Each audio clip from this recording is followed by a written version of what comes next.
Okay, good evening, everyone, and welcome to Peaceful Investing.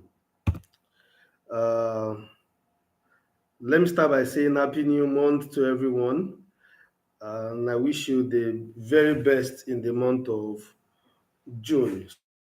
So, if you are here, just kindly introduce yourself on the.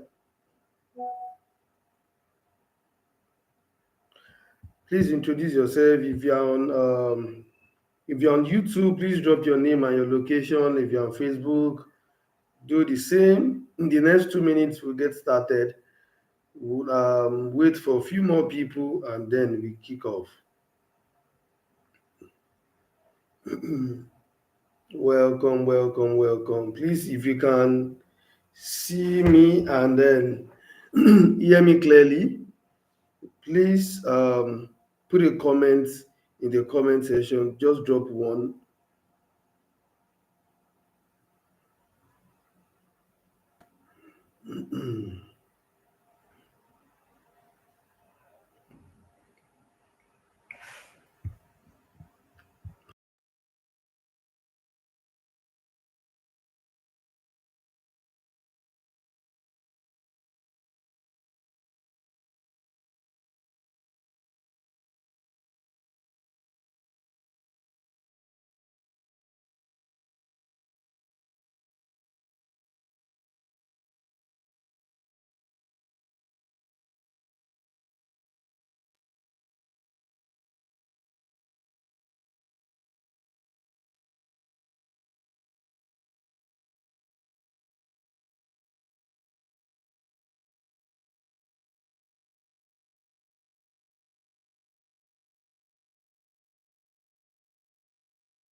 We've also tried to look at the past performance of different asset class and then be to also be able to see if we can predict or recommend based on the patterns for assets to for the performance of those asset classes in the next few months for the year at the end of the day, so that every member, everyone that is on call or that is able to join is able to pick knowledge and pick an action plan at every peaceful investing session that we have.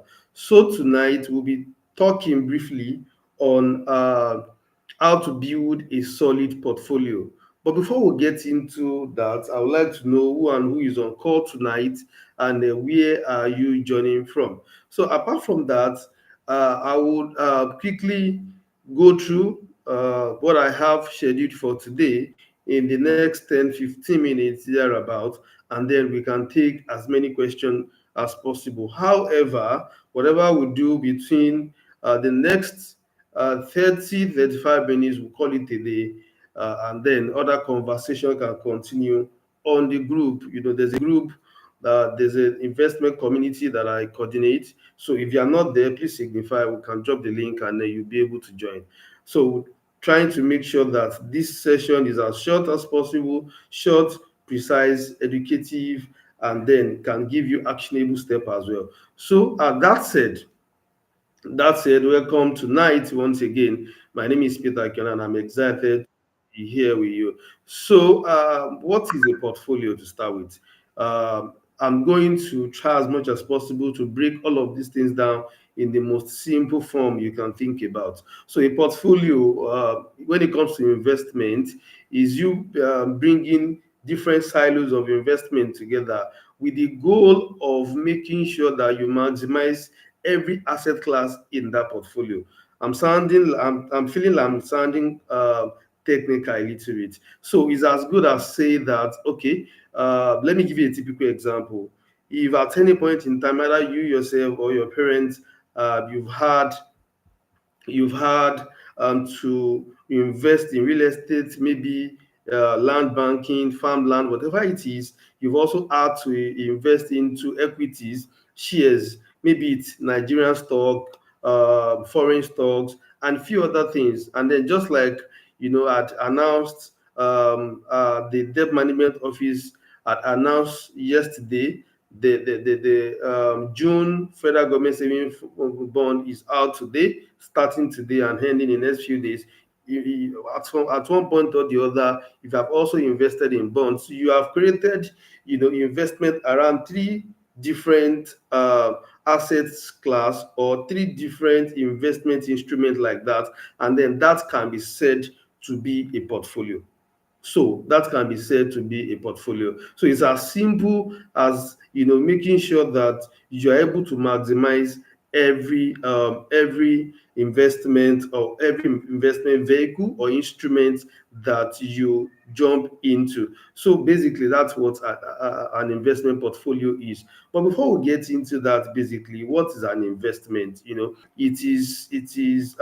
be very bad of me to assume that in this age and time, every time I mention the word investment, we are all on the same page. In the days, in this particular period of Ponzi and different schemes around, it is important that we are able to define what an investment is and what investment is not. So, like I love to say, investment is a tool for growth. It also most times it's more profitable when you do it with a long-term strategy. It also one of the major reasons for investment is to beat inflation, and of course, it might require or it might have a risk taking activity within it. It has a bit of risk attached, but it is not gambling. It is not a get rich quick scheme. It may or may not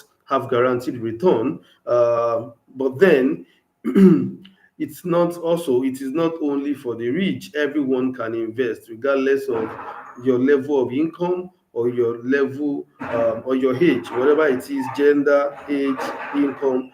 Anyone can truly invest, and then it is not a one-time action. The best of investment requires consistent contribution. So that said, we've been able to define what a portfolio is, what an investment is. So the next thing would be, what are the investment vehicle? What are the instruments that you can maximize to form a portfolio? So equity is stocks, either it is USB stock, either it is Nigerian stock in the Nigerian Stock Exchange, or any other one, so to say. So, investing in the Nigerian Stock Exchange, yet you date, even the Nigerian Stock Exchange has done over 100% yet today, meaning that if you had even bought all share index in the Nigerian Stock Exchange, you will have double your money. That's how possible, or how those are the possibilities in the equity market. And it does not mean it happens. I mean, it has to happen. The fact that we are saying that year to date the Nigerian Stock Exchange has done over 100%, it could also be reverse could be the case in the next 6 months. So it is not fixed. So and that's why equity market is has a lot of risk in it, especially if you don't know what you are doing, if you're a newbie. But so for newbie that want to enter the equity market, there's a soft landing. And then the soft landing here is mutual funds. The soft landing here is ETFs. Currently in Nigeria today, we have few providers of mutual funds. So what are mutual funds? Mutual funds, it's people bringing money together. Handing it over to a certified and then what we have here is that most of the as part of they are regulated, they are well trained, they have what we saw run mutual funds. So today, if you want talking about first assets, you talk about few other ones like that. So your money is safe, and then you will conveniently do at least 20% per annum. That is fixed, not fixed, but that is practicable. It's going to happen. So that's one. And then a little bit deeper, mutual fund can also be a little bit extended to say that the kind of mutual fund you invest into and what you get out of it is determined by what the asset instrument or the investment vehicles that are made or bundled together in the mutual fund. So we could as well see bond mutual fund, that is mutual fund that has bond as a foundation. We fixed income mutual fund, equity mutual fund. We could also see real estate mutual fund. So but then it is important that if you are a newbie in the equity market, equity mutual fund is a good place to go, because the fund is already rated by experts, and they're constantly being monitored so that the investors can at least maximize profit. So that said, we can also talk about ETF, exchange traded fund. It's just another side of mutual fund, but this one is not as managed, is not as coordinated as mutual fund. So that said, let's leave equity market and get into bond market, or as I love to call it, fixed income assets. So bonds are, I love to say this, that if you have ever read the part of the Bible, we're a Christian here, and you ever read the part of the Bible that says you will lend to nations and you will not borrow, this is the fastest way to fulfill that prophecy. Because with bonds, you are borrowing the government's money, and then it's secured, it's safe, low risk if there's any risk at all. So and then from the very beginning, you know how much you're going to be earning.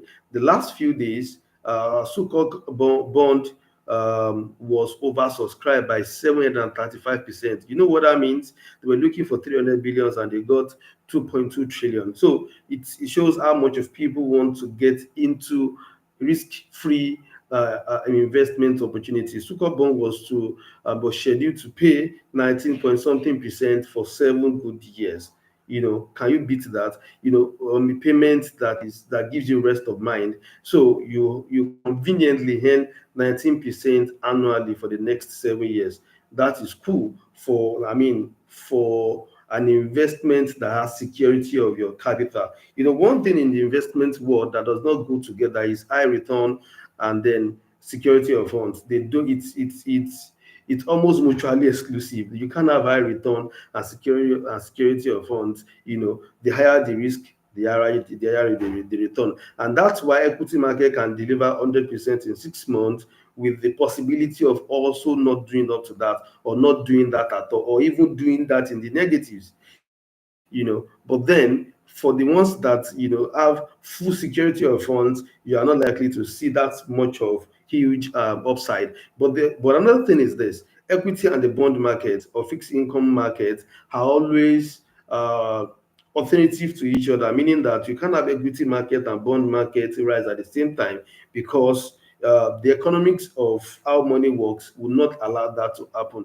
I don't have time to get into inflation and then interest rates for tonight. So bonds, we could also have corporate bonds. These are not pushed out by the government, but pushed out by big organizations to borrow money from the market. So we could also, in that same line, talk about treasury bills, T-bills, and these are bills where the government, we have 90 days, 180 days, and then 364 days, 364 days treasury bills. Now there's a caveat to this. In as much as you can buy any of these three bonds, I mean any of these three bills, I would literally just advise you that if you're going to buy treasury bills, just stay with the biggest, which is the 364 days. So just stay with the 365 days treasury bill, because if you are buying or playing with any of the other ones like the 90 days, the 180 days, you are going to be paying withholding tax that is going to drastically reduce what you are going to earn at the end of the day. There was a particular time that withholding tax was removed, from 90 days and 180 days, but it is back now. So, for example, if you are buying 180 days and you're supposed to earn 15%, by the time the withholding tax is off, more like 10% of your 15% is off. So, if you're going to do it, you stay with 365 days, or you can just go ahead with the bonds or equity or any other one we've spoken about, or mutual fund. So, another instrument that, we'll readily talk about tonight. I've spoken about the equity market shortly, spoken about the fixed income market, talking about bonds and treasury bills. So let's talk about of course, in Nigeria today, we all seems to know real estate. There's a lot of developers we have around, selling different things. But then one thing that is very important that we should pay attention to is any apart from the fact that the entry into real estate might be high, but then real estate is the only market for now that can generate and retain wealth. So most investors that get into real estate majorly want to use real estate to preserve their wealth, not necessarily want to make huge money from it. It's more like to preserve their, but it is possible to either build wealth and retain wealth through real estate. So what I really recommend, especially for the young people out there listening to me tonight, is to do more of land banking. As much as you can, find a way to have that land generate income, no matter how little, even if it's just to keep the land secure. We have lands that has occupied, mechanic workshop, occupy block making workshop, all of those things for years before the land got developed into something.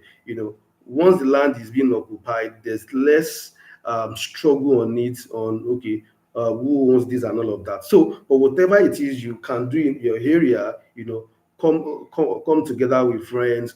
I mean, whatever it is, just try and as much as possible to play also. But then, like I said, all of this we are talking about is still towards building a solid portfolio. So, what determines, and then before I go back to where we started, let me also quickly mention cryptocurrency.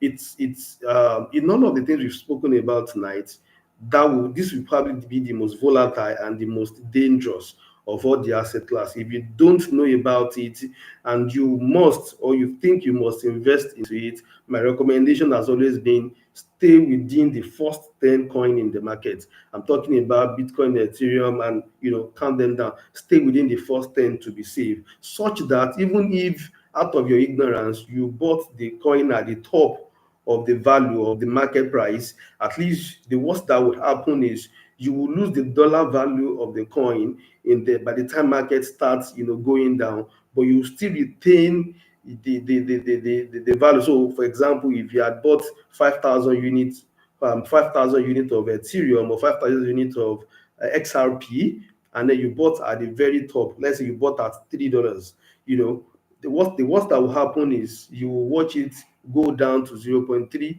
or 30 cents, but you still have your 5,000 units of XRP that in the next market cycle can go to $5, can go back to $3. So at least you would have been able to, you are investing in a project that it's at the top, it has use case and all of that, and it's just a matter of time you will get your money back and even make more profits. Unlike you going to go and invest in a coin just because there's hype around it, but or it has a big name behind it. And I'm talking in terms of, what people want to invest into now is meme coin. You talk about Trump coin.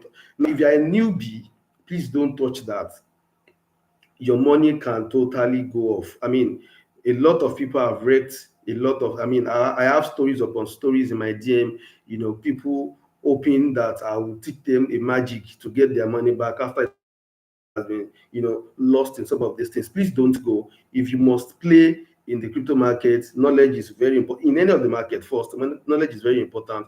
But as a newbie, if you must in any way, stay on the first 10. And that said, now, the essence of talking about all of this in quick succession is so that we can come back to, building a very strong investment portfolio. So, if you are going to build a very strong investment portfolio, a few things are very important.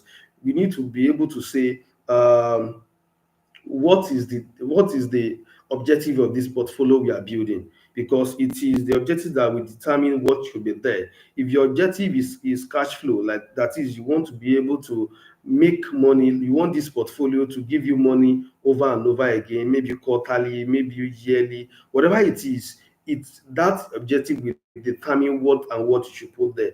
Another thing, if it is growth, you want to be able to build wealth over time. That will also determine what you should put into it. So it is important that we set our objective and then set the time how long you are ready to keep this portfolio going. Because truly speaking, it takes patient money to build wealth. So if wealth is the goal, be ready to go decades. I mean, there's no quick money anywhere. Be ready to go. I mean, be ready to go decades. Be ready to go, decades. So you must be ready to say that, okay, this money is towards this particular goal, this portfolio. And then nobody says you cannot have multiple portfolio. You can have a portfolio meant for wealth building, another one meant for, for cash flow, for dividends, for different things, whatever you name it. You can even have a portfolio, like I love to recommend, for your children. By one, they have the time you don't have. At least if you have a child less than 5, less than 10, and then you are building an investment portfolio for them, they have at least 10 years, before you can hand over the portfolio. So you can really maximize the opportunity of having time, as a favor, as a positive, positive tool to them, while they are growing up, you are teaching them whatever it is you want to teach them. You also have something growing for them. It's awesome. It's an awesome thing. You by so doing, you also teach them the rules of money and every money habit that goes along with that. So, like I said, creating a portfolio is, first, you need to know what you want to put into it, why you want to create the portfolio, and how long you are ready to also keep that portfolio. And the last one is the risk. How much risk is too much? We've been able to group investment vehicles into low risk, medium risk, and high risk. So if you don't have risk appetite at all, you are risk averse, you should stay with the fixed income, government bonds, bills and all of that. You should stay with that. You are going to be fine with them. You just have to keep compounding yearly, and you'll be fine. And then I also forgot to mention high yield investment savings. Today you would even get savings account that will pay you 22%, 23%. I've even seen 28%, and some of those funds are backed by SEC, so you have nothing to worry about. So you must be able to also say, what is my risk appetite? How much risk can I stomach for this particular portfolio? So that also determines what should come into it. It determines what should come into it. So that said, let's talk about diversification, and then I'll probably just end on that. So when it comes to diversification, I know that there's a lot of videos online saying how to invest 10,000 naira, how to invest 100,000 naira. Now, I might have a little different opinion about diversification. I strongly believe that diversification is a risk management process, is a risk management process to make sure that you de-risk your investment. So if you are going to de-risk an investment, the more you de-risk an investment, we established that the higher the risk, the higher the return. The more you de-risk an investment, the more you reduce the potential return. I mean, you agree, right? So I've said that to say that diversification is not for newbies. If you are coming into the market with small money, stay with what is safe and grow it over time. So when you now start having a sizable amount of money, you can now start diversifying into something else. So for example, you have a 1 million naira and then you are coming into the market, you are totally risk averse. You don't want any risk at all. Go into something stable. I mean, for example, you could have gone into Sokok, or let's say you did mutual fund, or let's say you even did the high yield investment, I mean high yield saving account at 22%. Now you have on your 1 million, you have 220,000 already, which will even be paid upfront. Or let's even say you got the 365 days T-bills, which is going to give you like 23% as well. So you have 230,000 already. So you cannot take that and say, okay, my capital is locked up in a TB or in a saving account, and then this is my interest at hand. So if you now want to say that you want to diversify with that, you can decide to say, okay, I can play a little bit of risk with this. What should I get into? Like, okay, let's get into equity market, let's get into crypto market, let's get into whatever it is you want to get into, or you might. So I mean, that is the real way we should, not bringing 100,000 into the market and putting 13,000 in all asset class. That is not diversification in my own thinking, because at the end of the day, if you spread your money too thin, there will be no gain, there will be no loss, because 5% gain in one instrument will be equal to 5% decrease in another instrument. So at the end of the day, you're either on minus or slightly in profit, and then it continues like that. So as a newbie coming into the market to invest, you should do what? Stay with what is safe and grow it over time. And then while you are growing your money, you're also growing as a person. And then with that, you can keep growing. You will know better, and then you will know where else to put your money. Safety of your capital is number one when it comes to investing. So that's like I promised, we would exceed 20-25 minutes on the call tonight, and I think I've done justice to everything I want to say tonight.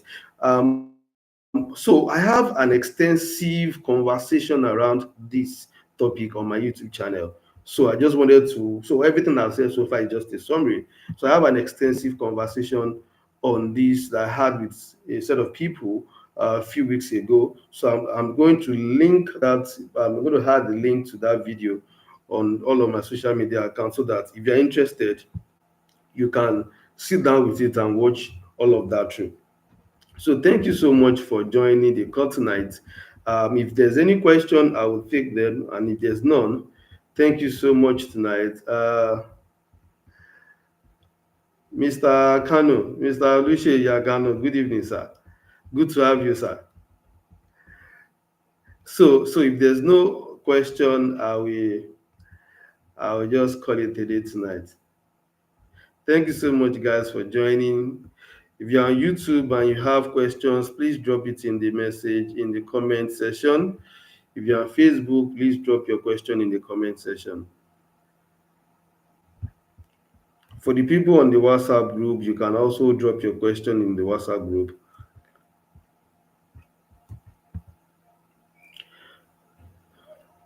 Okay, guys, it's 8:31 already. Like I promised, 8:30 is 8:30. So if you have any question after now, you can always comment on any of this recording, or send it to me on WhatsApp. I will be glad to answer your questions. So thank you so much. And lastly, how do I start my investment journey? I mean, we have a lot of investment hubs around the world, and especially in Nigeria, Bamboo, Truth, Chaka. I do not. I do not take responsibility for any of them. I'm just saying. So they all do great jobs, I must say. Optimus, Avri Invest, all of those guys. Or if you have a stockbroker, just talk to your stockbroker for equity, for bonds, for all of those things. And then I have a video on my YouTube channel that talks about at least 40 of those investment apps that you can also use. So you can just go there and then read, I mean watch through the video. It will also help you. So thank you so much, guys. Please do have a profitable week and a awesome month. Bye bye.